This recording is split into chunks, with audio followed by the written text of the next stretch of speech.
Hi friends, welcome back to Canadian Cutting Edge. I'm glad you're joining me. Today we've got a smaller knife. This is a sub 3-inch knife by Kizer.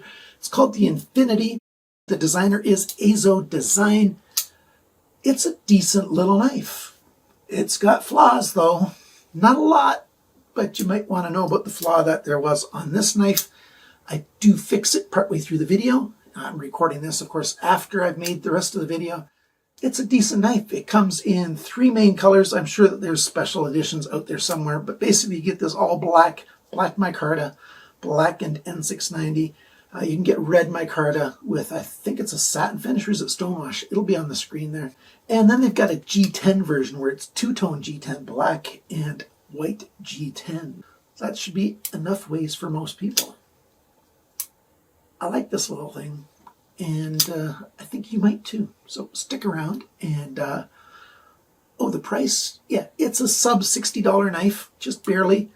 I have a soft rule, at least I do. I've got a limit. I review knives that are under $60 US. That's the retail price that you can get them at. And it's not a hard and fast rule, but I try to stick to it. But with the inflation that's happened in the end of 2021 and 2022 this year, it's just gone nuts. And I'm going to have to up that limit for next year. But I've just ordered another, I think, 7 knives today. I think they're all under 60 bucks. So there are good, not crazy priced knives out there. Is this one of them? Stick around. Let's find out together. It couldn't be more different reviewing this than the video I just finished recently, the Cold Steel Bushman. I don't know, watch that video if you're curious about my thoughts on that older knife. Now, this Kizer has been around for a little while. This is the Kizer Infinity. It's an AZO design. N690 steel here. That's a good stainless steel. And it comes, I think, 3 different ways. This is the all black version, black micarta and a black coating on the blade here. Liner lock knife like this, and flipper. Let's do our size comparison. I think I'm going to have to zoom out. Here's the Ontario Rat 1. And if we line up those pivot pins, clearly it's a little knife. It's not that big. It's sub 3 inches. I think it's 2.94 inches from tip to the handle, so not bad at all. Not a super tiny knife, but it's a small knife.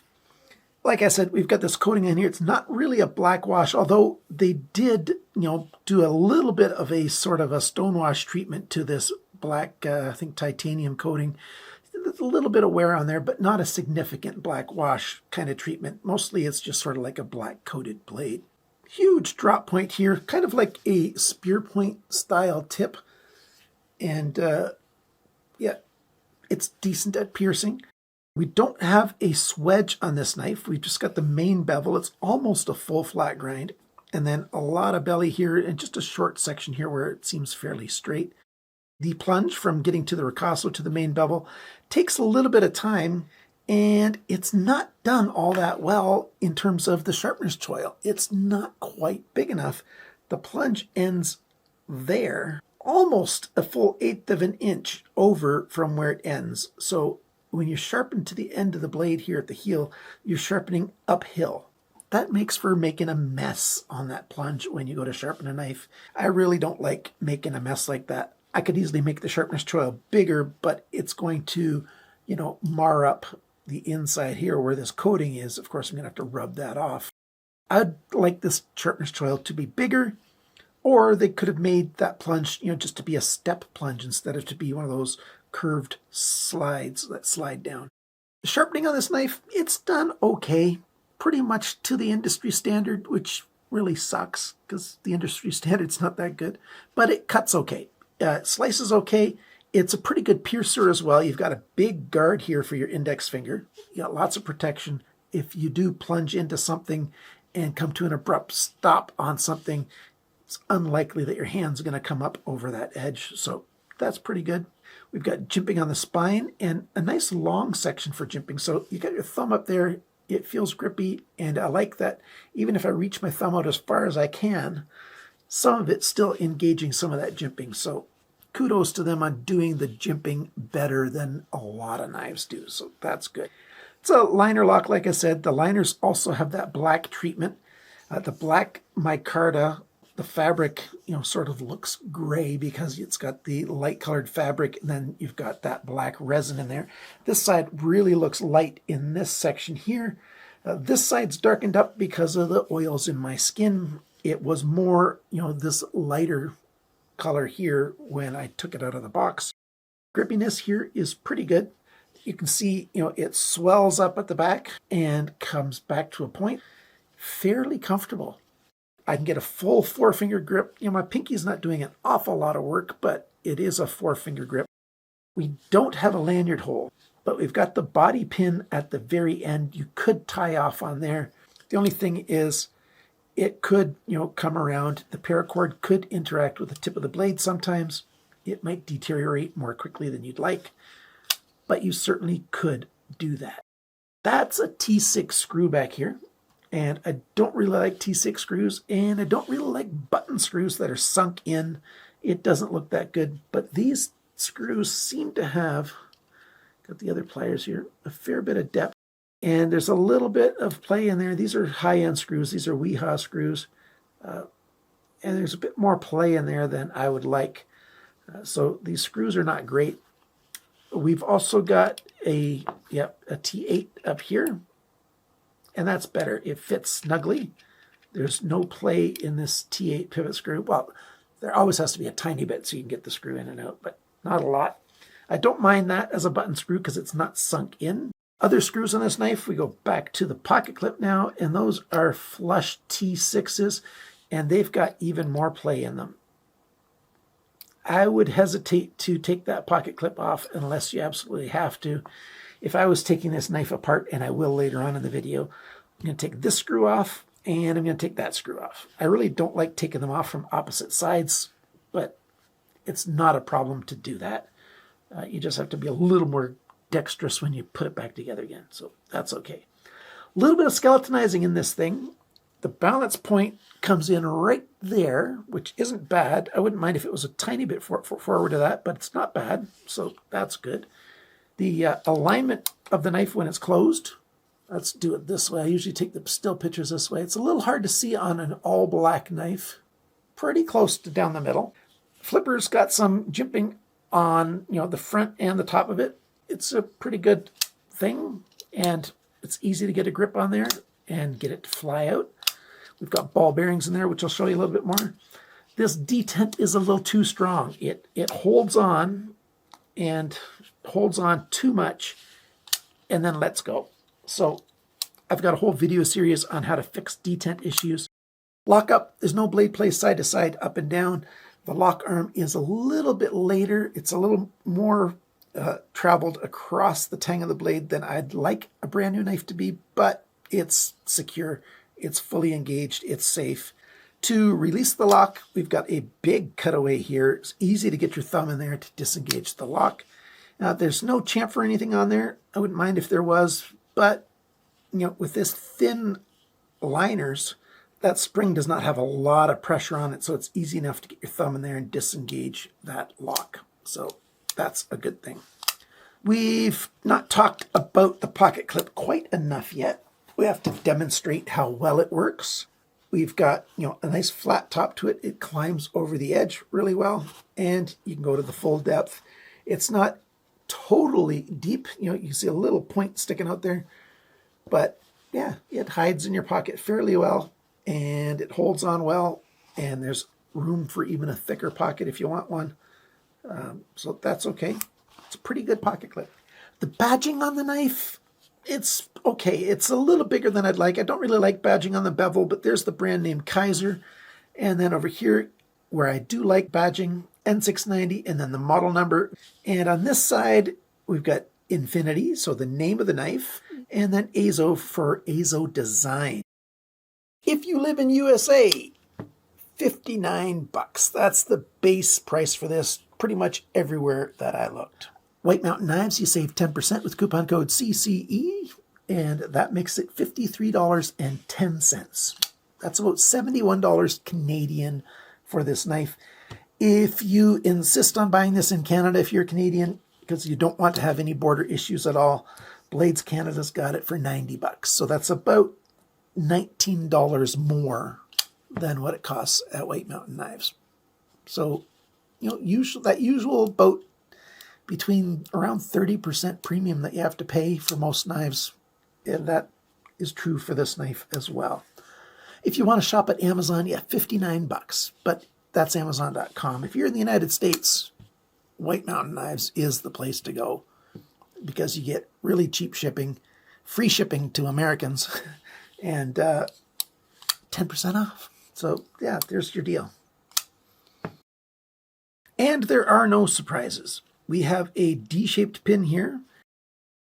It is a D-shaped pin that can't spin, but you will feel the screw move a little bit before it gets held and then starts to unthread. We've got ceramic ball bearings, nice black ones in phosphor bronze cages on either side. That's quite good. You see the detent hole right there. It's got really steep sides. All I'm going to do is chamfer those edges a tiny bit to help make it close more easily. You can see that the paint has been, when they put the coating on this, they covered up the spots where the ball bearings are going to run, and it's lighter there. You can see that it doesn't have a coating there. Very smart. A lot of the cheap budget knives don't do that, and then you end up having the ball bearings running through this black coating, and that sort of makes them bog down and not work quite as well. So they made sure that that wasn't going to happen to these. Good job all around on the construction.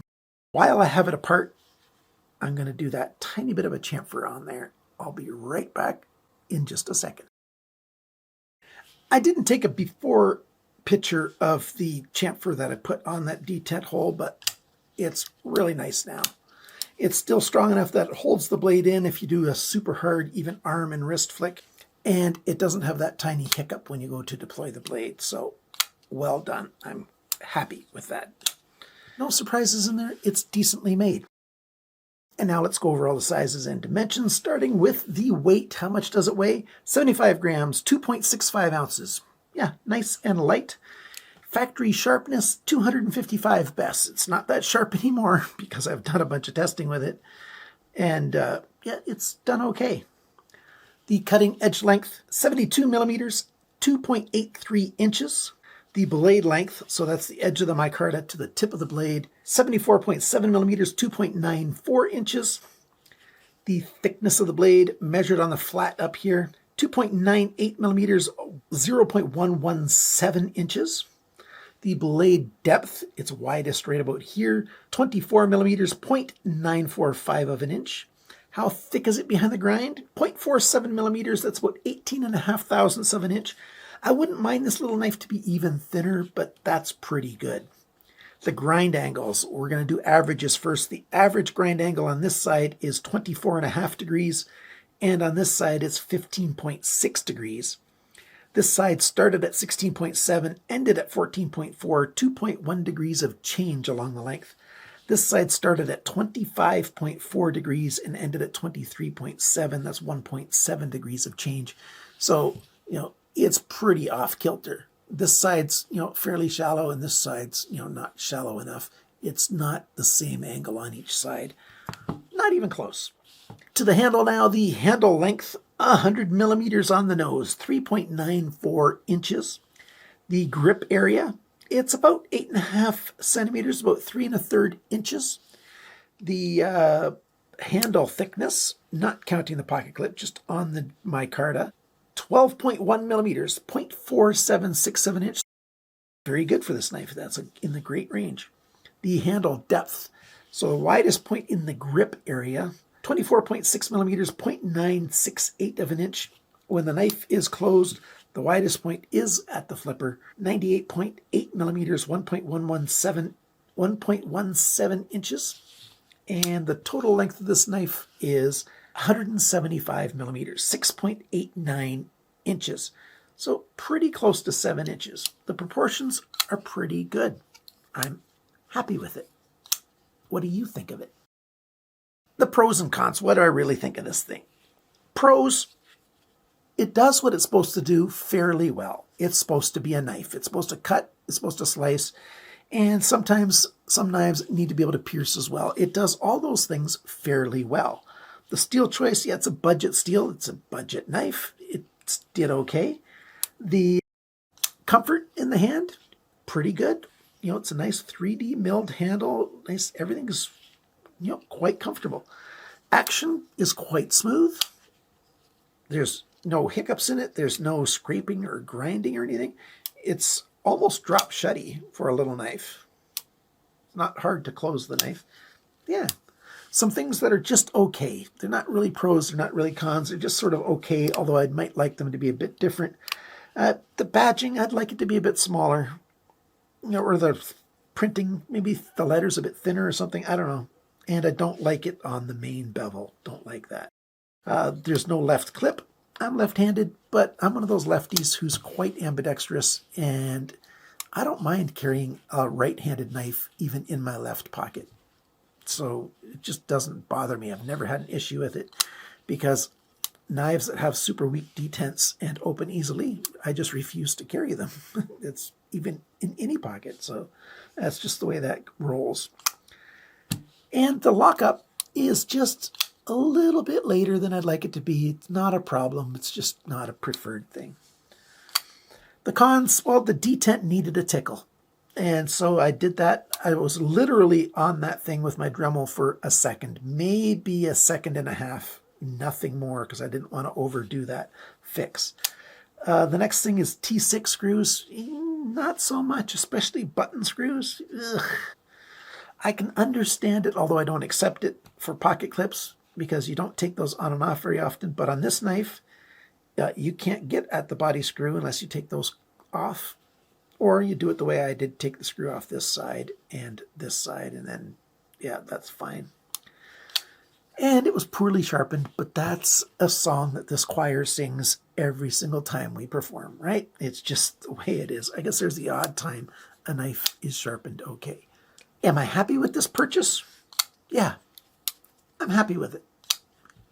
I wouldn't mind if it was a little cheaper, but it's not bad. It's decent. It didn't have any major flaws, and you know, it's a comfortable little sub 3-inch knife. If that's what you're in the market for, consider the Infinity by Kizer Knives. Thanks to my supporters. You guys are awesome. I appreciate your help every single month. And to everyone, remember, always cut towards your chum, not your thumb.